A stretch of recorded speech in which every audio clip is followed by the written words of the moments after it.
الحمد لله وكفى والصلاة والسلام على سيد الرسل وخاتم الأنبياء أما بعد فأعوذ بالله من الشيطان الرجيم بسم الله الرحمن الرحيم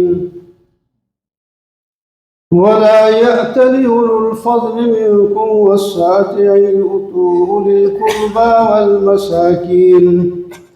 والمساكين والمهاجرين في سبيل الله وليعفوا وليصفحوا ألا تحبون أن يغفر الله لكم والله غفور رحيم صدق الله مولانا العظيم. اللهم صل على سيدنا ومولانا محمد وعلى آل سيدنا ومولانا محمد وبارك وسلم. السلام علیکم.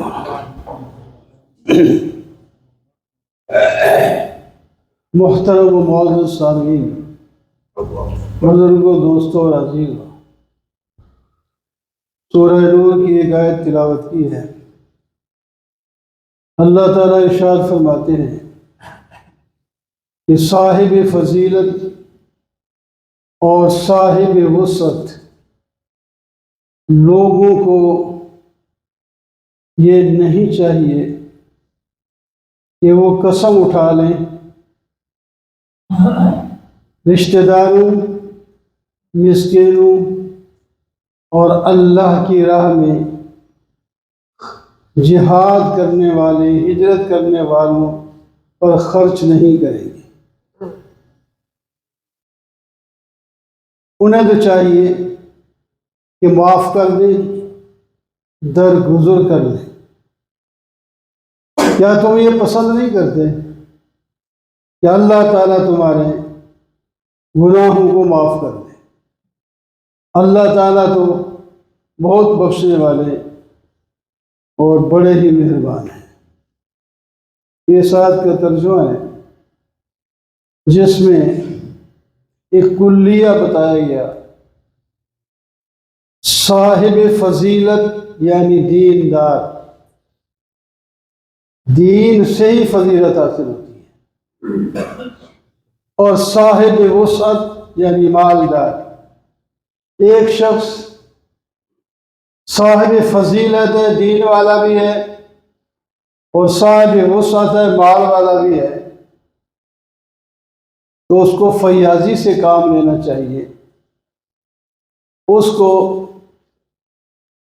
ایسا نہیں کرنا چاہیے کہ وہ قسم اٹھا لے کہ میں رشتہ داروں پر، مسکینوں پر اور مہاجرین پر، دین کی خاطر اپنے وطن کو چھوڑنے والے اور مجاہدین پر میں نے خرچ نہیں کرنا. قسم اٹھا کے کہہ دے میں ان پر خرچ نہیں کروں. یہ بات اچھی نہیں ہے، اللہ تعالیٰ نے ناپسند فرمائی. بلکہ ان کو چاہیے کہ وہ معاف کر دیں اور درگزر کر دیں. اور ساتھ ترغیب دی، اگر تم نے معاف کر دیا تو اللہ تعالیٰ تمہارے گناہ بھی معاف کر دیں گے. وہ بڑے بخشنے والے مہربان ہیں. یہ کلیہ ہے، سب لوگوں ہے. لیکن شان نزول کے مطابق سیدنا ابو بکر صدیق رضی اللہ تعالیٰ عنہ کی شان بھی اتری ہے.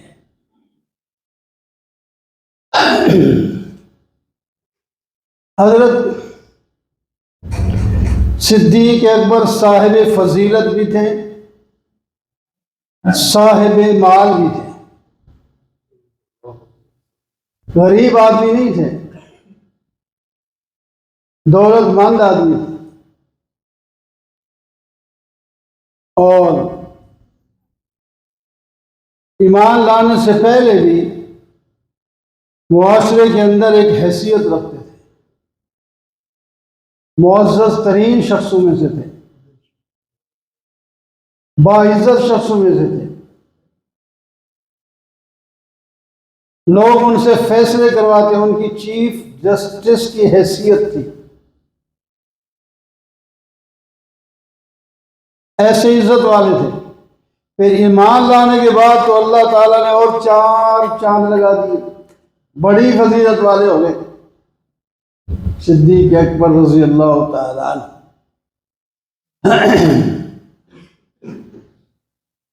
جب ایمان لا رہے تو اس وقت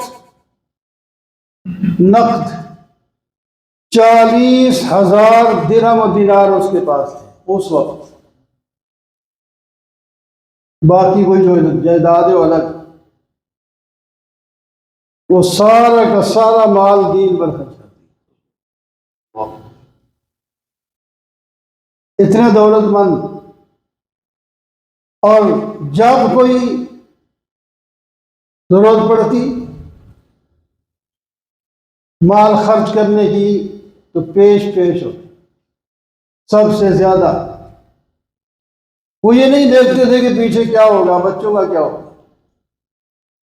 غزوہ تبوک میں حضرت عمر رضی اللہ تعالیٰ عنہ نے یہ سوچا کہ صدیق ہمیشہ مجھ سے بڑھ جاتا ہے، لیکن حالات کچھ ایسے ہیں، میرے پاس مال کافی ہے، ان کے پاس اس وقت اتنا نہیں ہے۔ آج چندہ جب ہوگا تو میرا چندہ زیادہ ہوگا، ان سے بڑھ جاؤں گا۔ یہ ہونی چاہیے۔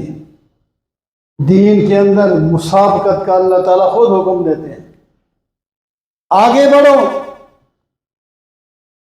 دوسرے سے آگے نکلو، سابقو سارعو۔ تو یہ اچھی بات ہے، دینداری میں مقابلہ کرنا، ریاکاری نہیں، اللہ کی رضا کے ساتھ بڑھ کے۔ کوئی 2 نفل پڑھ رہا ہے تو کہتے ہیں میں 4 پڑھوں گا، کوئی 100 روپیہ خرچ کر رہا ہے تو میں 1000 خرچ کروں گا، تو اللہ کی رضا کے لیے۔ تو حضرت عمر اپنا سارا مال جمع کر کے آدھا گھر رکھا، آدھا لے آئے، کافی ہوگا مال۔ حضرت جب آئے تو آپ نے فرمایا کتنا لائے ہو، تو کتنا گھر چھوڑا ہے، سوال بھی اس انداز میں کیا۔ جی آدھا چھوڑا ہے، آدھا لایا ہوں۔ ماشاءاللہ، برکت، اللہ تعالیٰ برکت ڈالے، ٹھیک ہے۔ اتنے میں ایک گٹھری لے کے صدیق اکبر بھی آ گئے۔ جی صدیق گھر کتنا چھوڑا ہے اور لائے کتنے ہو؟ جو کچھ ملا ہے وہ تو لایا ہوں، اللہ کا، اللہ کے رسول کا نام گھر میں رکھا ہے۔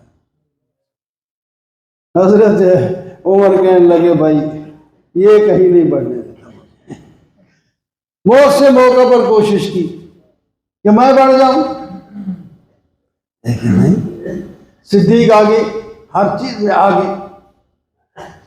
تو اس واسطے صاحب فضیلت ہیں، اور جس وقت دنیا سے رخصت ہو رہی وصیت کی جا رہی ہے کہ میرا جو کفن بنے گا، بجائے اس کے کہ وہ کفن مجھ پر استعمال کرو، کسی غریب کو دے دینا، اور میں جو کپڑے پہنے ہوئے ہیں انہی میں مجھے دفن کر دینا۔ یعنی اس وقت سب کچھ۔ اور بیٹی سے فرمایا حضرت عائشہ سے کہ ایک اونٹنی ہے دودھ والی، وہ بیت المال کی ہے، اور ایک پیالہ ہے بڑا جس میں کھانا کھاتے ہیں، وہ بھی بیت المال کا ہے، اور ایک کمبل ہے جسے اوڑھتے ہیں۔ یہ میری وفات کے بعد تینوں چیزیں عمر کے حوالے کر دینا۔ جب حضرت عمر کے پاس یہ تینوں چیزیں پہنچی، اللہ تعالیٰ رحم کرے ابو بکر، تو نے بعد میں آنے والوں کو مشکل میں ڈال دیا۔ ایک چیز ہو گئی ہے تو تمہارے پاس آ گئی، بس ختم، تمہارا حق ہے، تمہیں مل گیا۔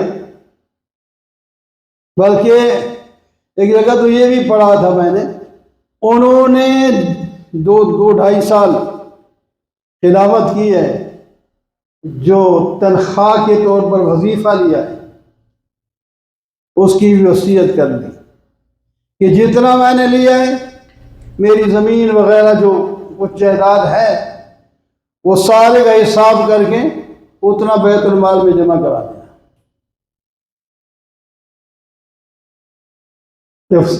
فضیلت والے ہے کہ نہیں، دیندار، اونچے، صاحب فضیلت۔ اچھا، جب خلیفہ بنتے ہیں تو خطبے ان کے مختلف الفاظ کے اندر ذکر ہیں، اور میں سے خطبے کے الفاظ جس کا ترجمہ اور مفہوم یہ ہے، حضرت صدیق اکبر خطاب کیا، قوم سے خطاب کر کے فرماتے ہیں، میں جو خلیفہ بنایا گیا ہوں اس واسطے نہیں کہ میں تم سے افضل ہوں، افضل ہونے کی وجہ سے مجھے خلیفہ نہیں بنایا گیا، اور نہ ہی میں اپنے آپ کو افضل سمجھتا ہوں، بنا دیا گیا، اب یہ ذمہ داری نبھانی ہے۔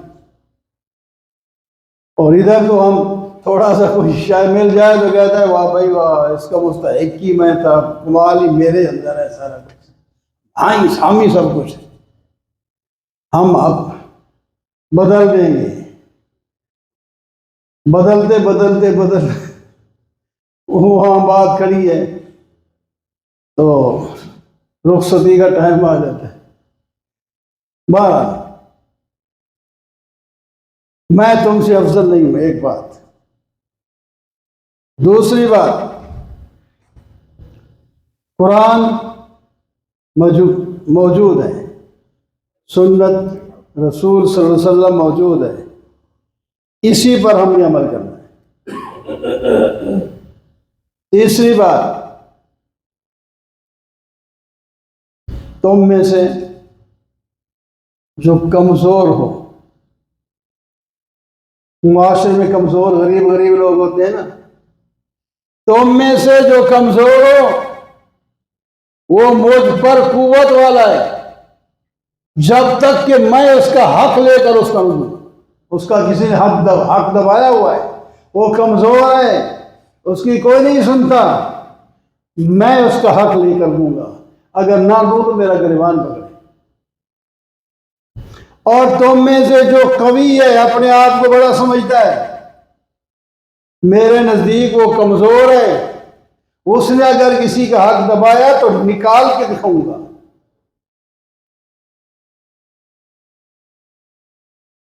تم میں سب سے سمجھدار اور شریف آدمی وہ ہے جو سب سے بڑا تقوی والا ہے، عاجز اور بے وقوف وہ ہے جو فاجر ہے۔